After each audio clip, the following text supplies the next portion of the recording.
আল্লাহ রাসূল সাল্লাল্লাহু আলাইহি ওয়াসাল্লাম একদিন ফজরের নামাজে কোরআন তেলাওয়াত করছিলেন। প্রথমে তিনি সূরা ফাতিহা পড়লেন, তারপর তিনি কোন কোন বর্ণনা অনুসারে দেখা যায় তিনি সূরা আর রহমান, আর কিছু বর্ণনা অনুসারে আর রহমান না বরং অন্য যে কোনো সূরা। তো আল্লাহ রাসূল নামাজে দাঁড়িয়ে কোরআন তেলাওয়াত করছিলেন। কিছু জিন সেই সময় এখান দিয়ে যাচ্ছিল, আল্লাহ রাসূল সাল্লাল্লাহু আলাইহি ওয়াসাল্লামকে তেলাওয়াত করতে দেখে তারা দাঁড়ালো। এই সামান্য সময়ের কোরআন তেলাওয়াত শুনেই তাদের দিলের মধ্যে এমন পরিবর্তন আসলো, সঙ্গে সঙ্গে তারা ঈমানের ঘোষণা দিল, জাতিকেও গিয়ে বলতে শুরু করলো, কুল উহিয়া ইলাইয়া আন্নাহু ইসতামাআ নাফারুম মিনাল জিন্নি ফাকালু ইন্না সামি'না কুরআনান আজাবা। হে জাতি শোনো, আমরা এমন এক কোরআন শুনেছি যেটা বড় আজীব, বড় বিস্ময়কর, ইহদি ইলা রুশদ, যেটা হেদায়েতের পথ দেখায়। ফাআমান্না বিহি, সেই কোরআন শুনে আর স্থির থাকতে পারি নাই। কোনো বয়ান লাগে নাই, কোনো ওয়াজ লাগে নাই, কোনো নসিহত লাগে নাই, কোনো তাবলীগ লাগে নাই, কোনো তালিম লাগে নাই, সির্ফ কোরআনের আয়াতের তেলাওয়াত শুনেই আমরা ঈমান এনে ফেলেছি। ওয়ালান নুশরিকা বিরাব্বিনা আহাদা, আমরা আর কোনোদিনও আমাদের রবের সঙ্গে কাউকেই শরীক করব না। কতই না পার্থক্য। একদিকে আবু জাহল রাতের বেলা আল্লাহ রাসূল সাল্লাল্লাহু আলাইহি ওয়াসাল্লামের ঘরে গিয়ে কান পেতে কোরআন তেলাওয়াত শোনার চেষ্টা করত, তবুও দিলের মধ্যে হেদায়েত না বেরে শয়তানি বাড়ত। আরেকদিকে ওমর রাদিয়াল্লাহু আনহু যিনি বেরি হয়েছিলেন আল্লাহ রাসূলের কল্লা কাটবেন বলে, কিন্তু যখন একজনের পরামর্শ শুনে নিজের বোনের ঘরে গেলেন, বোনকেও পিটালেন, বোন জামাইকেও পিটালেন, অবশেষে বললেন, আচ্ছা আমাকে কোরআনটা দাও দেখি। বোনও জানিয়ে দিল, আগে তো পবিত্র হও তারপর দেব, কোন অপবিত্রের হাতে কোরআন তুলে দেব না। তারপর যখন পবিত্র হয়ে আসলেন, কোরআন সামনে দেওয়া হলো, কোনো বয়ান লাগলো না, ওয়াজ নসিহত লাগলো না, মাত্র কয়েকটা আয়াত তেলাওয়াত করেই ওমর আর নিজেকে ধরে রাখতে পারলো না। যে ওমর অতীতে বলেছিল, আরে আমার বাপ খাত্তাবের গাধা মুসলমান হতে পারে, আমি ওমর কোনোদিন মুসলমান হব না, এর প্রশ্নই আসে না। এবার সেই মুসলমান নিজেই, সেই ওমর নিজেই ছটফট করতে শুরু করেছে, আরে জলদি আমাকে রাসূলের কাছে নিয়ে যাও না, আমি তার কাছে যাব, কালেমা পড়ে তার খেদমত কবুল করে তবেই ঘরে ফিরে যাব। তা দুনিয়ার মধ্যে দুই শ্রেণী, সেই সৃষ্টির সূচনা লগ্ন থেকে ছিল, আজও আছে। দাজ্জাল ধ্বংস হওয়া অবধি থাকবে। আওয়াজ টানে কেন অপারেটর? আওয়াজ টানে, আওয়াজ টানে। তো এখন এই দুই শ্রেণীর মধ্যে আলোর পথের পথিক যারা গোটা দুনিয়াকে আলোকিত করার চেষ্টা চালাবে, এবং এটা রবের আদেশ, কু আনফুসাকুম ওয়া আহলিকুম নারা, নিজেকেও বাঁচাও আগুন থেকে, তোমার অধীনস্থ পরিবার বর্গকেও বাঁচাও আগুন থেকে। শুধু তাই না, কুনতুম খায়রা উম্মাতিন উখরিজাত লিন-নাস, তোমরা শ্রেষ্ঠ জাতি, তোমাদেরকে তো বেরি করা হয়েছে গোটা বিশ্বের সকল মানুষের জন্য। ইন্নী জাইলুন ফিল আরদি খলিফা, আমি তোমাদেরকে বানিয়েছি পৃথিবীর বুকে খলিফা। প্রথম মানুষ সৃষ্টি করার আগে ঘোষণা দিয়েছেন, জমিনে কাদেরকে বানাতে যাচ্ছি জানো? আল্লাহ বলেন নাই মানুষ বানাতে যাচ্ছি, আল্লাহ বললেন প্রতিনিধি বানাতে যাচ্ছি, খলিফা নির্ধারণ করতে যাচ্ছি। তো বহুত বড় জিম্মাদারি দিয়ে আল্লাহ দুনিয়ার বুকে পাঠালেন, যাতে করে গোটা দুনিয়াকে মুসলমান আল্লাহর রঙে রঙিন করে ফেলে। ওয়া'দাল্লাহুল্লাযীনা আমানু মিনকুম ওয়া আমিলুস সালিহাত লা ইস্তাখলিফান্নাহুম ফিল আরদ কামা ইস্তাখলাফাল্লাযীনা মিন ক্বাবলিহিম। আল্লাহ বলেন, এটা আমার ওয়াদা, যারা ঈমানদার আর যারা নেক আমল করে তাদের হাতে পৃথিবীর খেলাফত আমি আল্লাহ তুলে দেব, যেমন অতীতের নেককার আর ঈমানদারদের হাতে তুলে দিয়েছিলাম। দিলে কি হবে? আল্লাযীনা ইম্মাক্কান্নাহুম ফিল আরদ আকামুস সালাহ ওয়া আতাউয যাকাহ ওয়া আমারু বিল মা'রুফ ওয়া নাহু আনিল মুনকার। যদি তাদের হাতে জমিনের খেলাফত আমি তুলে দেই, পৃথিবীর বুকে তারা সালাত কায়েম করবে, যাকাত আদায় করবে, সৎ কাজের আদেশ করবে, অসৎ কাজ থেকে নিষেধ করবে। ওয়ালাকাদ কাতাবনা ফিজ যাবুরি মিন বাদি যিকর আন্নাল আরদা ইয়ারিসুহা ইবাদিয়াস সালিহুন। আল্লাহ বলেন, আমি অতীতেও যেমন যাবুরের মধ্যে এটা লিখে দিয়েছিলাম, পৃথিবীর জিম্মাদার, পৃথিবীর দায়িত্বশীল সকলে হবে না, এই পৃথিবীর কর্ণধার হবে একমাত্র আমার খাঁটি বান্দারা, নেককার বান্দারা, কারণ তারা এই জমিনটাকে আল্লাহর রঙে রঙিন করে তুলবে। এমনকি ইবলিসের মতো এত পাওয়ারফুল যে ইবলিস মানুষের রঙে রঙে চলতে পারে। ইন্না শাইতানা ইয়াজরি মিন ইবনি আদম মাজরাদ দাম, সেই ইবলিস পর্যন্ত, শয়তান পর্যন্ত পারে না আল্লাহর খাঁটি বান্দাদের উপর প্রভাব বিস্তার করতে।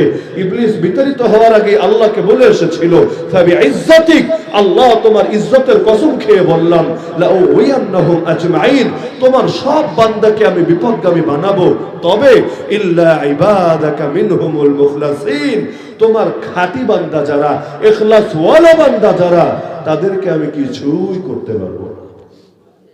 তো একদিকে আলোর পথের পথিকরা চাইবে গোটা জমিনটাকে আল্লাহর রঙে রঙিন বানাতে, আর একদিকে অন্ধকারের পথের পথিকরা চাইবে যে কোনো মূল্যে আল্লাহর সেই নূরকে নিভিয়ে দিতে। ইউরিদুনা আন ইউতফিউ নূরাল্লাহি বিআফওয়াহিহিম, আল্লাহ বলেন ওরা চায় নিজেদের মুখের ফু দিয়ে আল্লাহর নূরকে নিভিয়ে দিতে। দেখেন না, ইসলাম শিক্ষা বইয়ের মধ্যে পর্যন্ত দুর্গার ছবি ঢুকাতে পারে। কি পরিমাণ অ্যালার্জি থাকলে, কি পরিমাণ বিদ্বেষ থাকলে, যতই ব্যাখ্যা দেয়, এগুলো প্রিন্টিং মিস্টেক, এগুলো মুদ্রণ প্রমাণ। আমরাও যেহেতু বয়ানের ময়দানে আসার আগেই লেখালেখির সাথে জড়িত এবং এই প্রিন্টের জগৎ, প্রকাশনার জগতের নারী নক্ষত্র সবই জানা আছে, তো কোনটা ইচ্ছাকৃত ভুল আর কোনটা অ্যাক্সিডেন্ট এটা বোঝানোর মতো যোগ্যতা আছে আলহামদুলিল্লাহ। আরে ধরলাম যে দুর্গার ছবি ঢুকিয়েছো, এটার ব্যাপারে বলবা এটা ইচ্ছাকৃত হয় নাই, অ্যাক্সিডেন্ট বশত হয়েছে, তো বইয়ের নামই যে রেখে দিলা ইসলাম ও নৈতিক শিক্ষা। আমরা যখন ছোট ছিলাম ওই সময় বইয়ের নাম এমন ছিল না, বইয়ের নাম ছিল ইসলাম শিক্ষা। স্কুলে কলেজে যারা পড়েছেন আমার কথার সাথে একমত কিনা? বইয়ের নাম কি ছিল? আরে নাম কি ছিল? ইসলাম শিক্ষা। কিন্তু এখন নাম কি হয়েছে?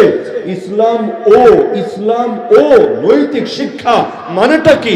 আল আতফু ইয়াক্তাজি তাগায়ুর, নামের মধ্যেই এই মেসেজ ঢুকিয়ে দিয়েছে। আর নৈতিকতার শিক্ষা আলাদা, ইসলাম ধর্মের শিক্ষা আলাদা। ইসলামের সবক শিখালেই অনৈতিকতা আসে না, বরং ইসলামও শেখাতে হয় আলাদা ভাবে, নৈতিকতাও শেখাতে হয় আলাদা ভাবে। এই যে ইসলামকে খাটো করা হলো ছোট ছোট বাচ্চাদের নজরের সামনে, তো এখন পরবর্তীতে এদের থেকে নাস্তিক তৈরি হবে না তো কি তৈরি হবে?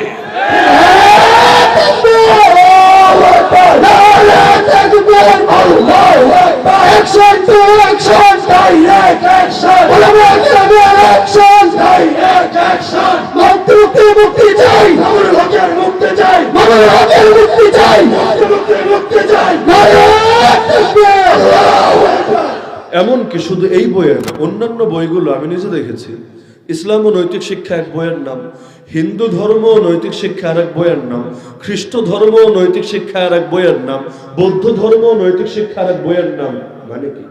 মানে হলো নৈতিকতার শিক্ষা ভিন্ন, ধর্মের শিক্ষা ভিন্ন।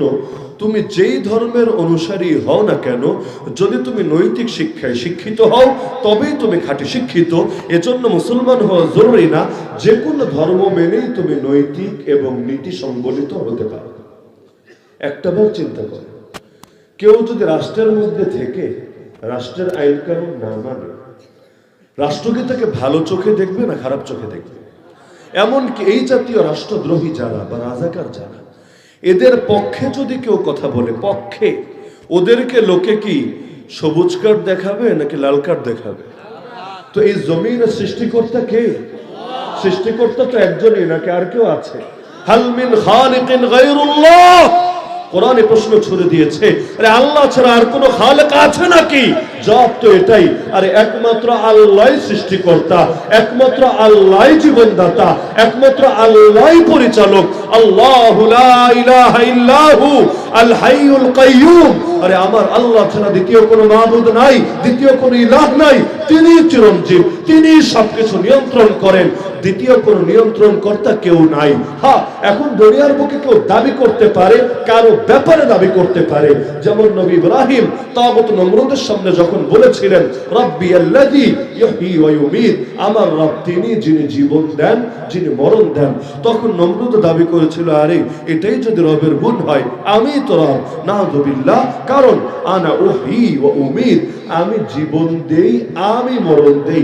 এই যুগের অনেক ভণ্ড দাবি করতে পারে, আর অমুক খাজা বাবাই সন্তান দেয়, অমুক দেব দেবী মেঘ দেয়, বৃষ্টি দেয়, দাবি তো করতে পারে। কিন্তু যদি নবী ইব্রাহিমের মতো যুক্তি ছুড়ে দেওয়া হয়, ঠিক আছে বুঝলাম জীবন তুমি দাও, মরণ তুমি দাও, ভালো কথা, সূর্যটা পারলে একবার পশ্চিম দিক থেকে উঠাও দেখি, ফাতি বিহা মিনাল মাগরিব, আল আমরু লা ইয়াকতাজি তাকরার, বেশি লাগবে না, মাত্র একবার খালি পশ্চিম দিক থেকে সূর্য ওঠাও দেখি। এখন সূর্য তো আর জেলখানার আসামি না যে ডেকে এনে ভালো মতো রিমান্ডে বানাবে, এরপর মাইটে সহ্য করতে না পেরে সূর্য বলবে স্যার আর মাইরেন না, কোন দিক দিয়ে উড়ুন লাগবো খালি কয়ে দেন না, পূর্ব পশ্চিম উত্তর দক্ষিণ কোনো ব্যাপার না, যেদিক দিয়ে বলবেন ফাল মাইর ওদিক দিয়ে উঠে যাব, মাস্তানি তো আর সূর্যের সঙ্গে চলে না। তো এরকম যুক্তি সামনে আনলে তখন আর দুনিয়ার কোনো ভণ্ডামি থাকে না। তো আল্লাহ যদি একমাত্র সৃষ্টিকর্তা হন, একমাত্র জীবনদাতা হন, একমাত্র মৃত্যুদাতা হন, এমন অন্তিম পরিণতিও যদি একজনের কাছেই হয়, কারণ এটা কখনোই সম্ভব না আপনি বলবেন প্রত্যেকে তার স্ব ধর্ম বিশ্বাস অনুসারে জান্নাতে যাবে বা জাহান্নামে যাবে, স্বর্গে যাবে অথবা নরকে যাবে, এই কথা সম্ভব না। কেন? কারণ আমার রব জান্নাতও বানিয়েছেন, আমার রব জাহান্নামও বানিয়েছেন। জান্নাত মুমিনদেরকে দিবেন, জাহান্নাম কাফেরদেরকে দিবেন, এটা স্পষ্টভাবে জানিয়ে দিয়েছেন।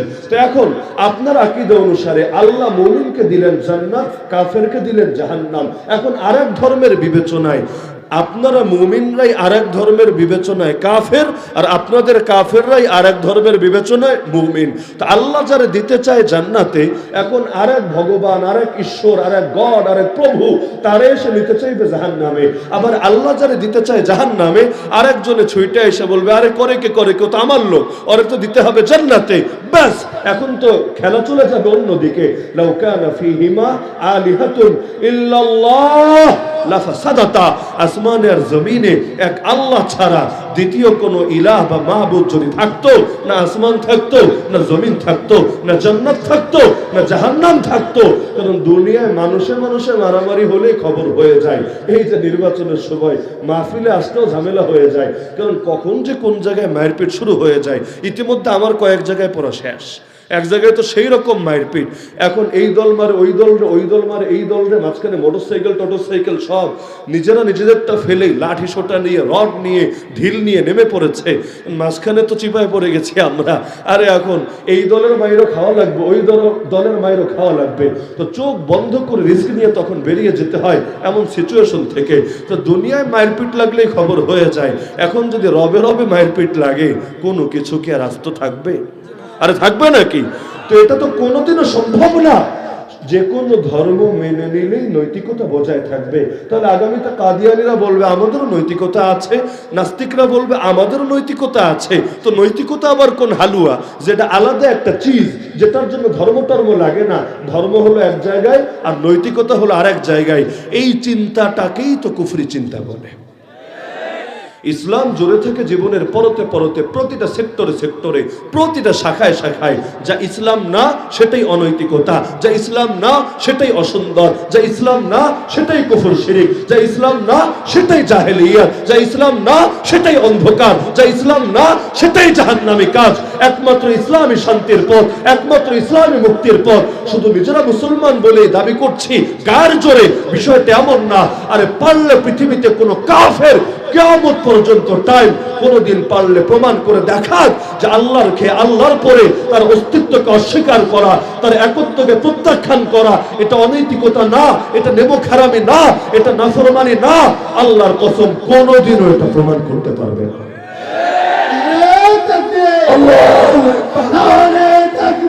আল্লাহু আকবার, করে করে চলো ইসলামের আলো, করে করে চলো নাস্তিক দিয়ে রাস্তা নাও, ভেঙে দাও ভেঙে দাও নাস্তিক দিয়ে রাস্তা নাও, ভেঙে দাও ঘুরিয়ে দাও, নারায়ে তাকবীর, আল্লাহু আকবার।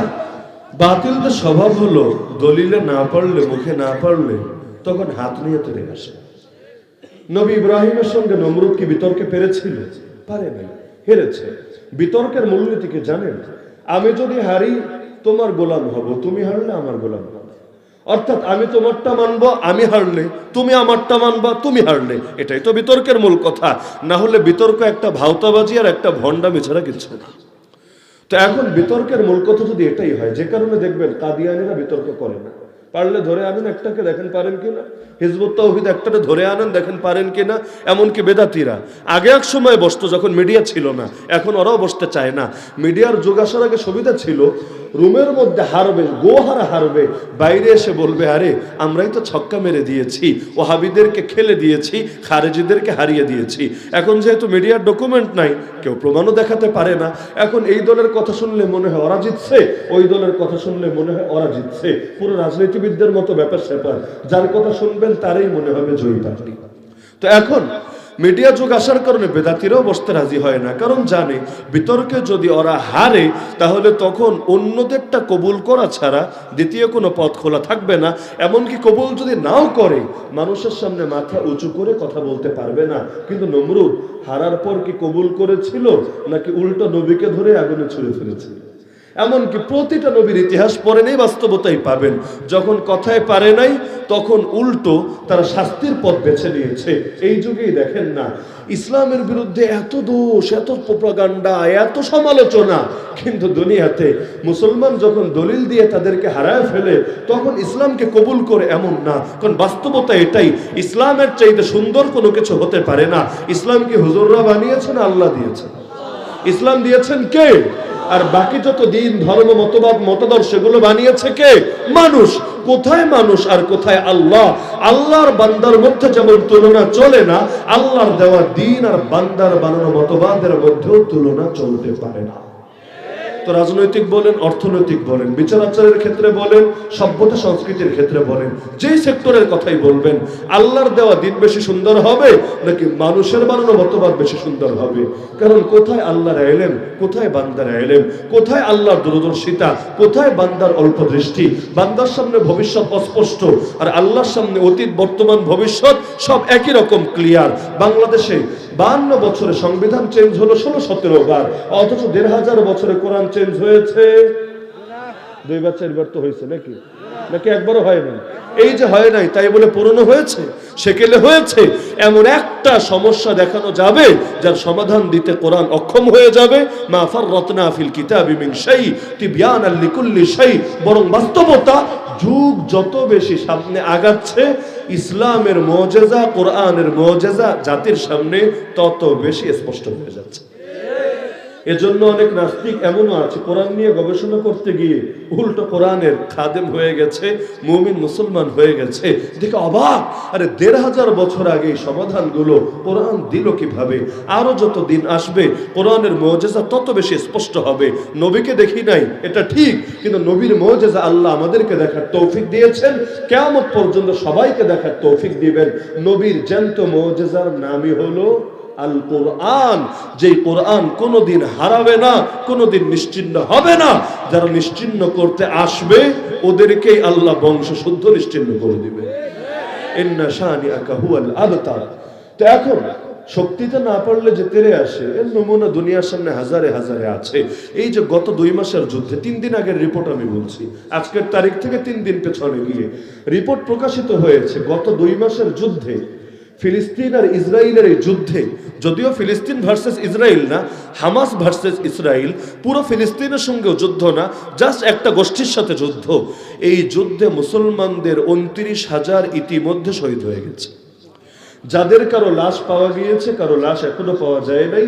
এটা কি কোনো বিল্ডিং এর নিচে চাপা পড়ে আছে, নাকি গুম করে ফেলেছে, না একেবারেই পানির সাথে মিশে হাওয়া হয়ে গেছে, কেউ কিছুই জানে না।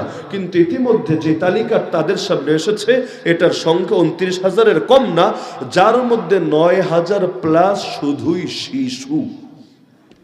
ভাবতে পারেন, 29,000-এর মধ্যে 9,000 যদি শিশু হয়, এটাকে অ্যাক্সিডেন্ট বলে না। যদি 2-4জন বাচ্চা মারা যেত, এটাকে বলতো বড়দেরকে মারতে চেয়েছি, গুলি লেগে গেছে বাচ্চার গায়ে, মারতে চাই নাই, টার্গেট করি নাই। কিন্তু অ্যাক্সিডেন্ট তো অ্যাক্সিডেন্টই, 2-4টা বিচ্ছিন্ন ঘটনা, কাকতালীয় ঘটনা হয়েই থাকে। কিন্তু 29-এর মধ্যে 9,000 যদি শিশুই হয়, আল্লাহর কসম, এটাকে অ্যাক্সিডেন্ট বলে না, এটাকে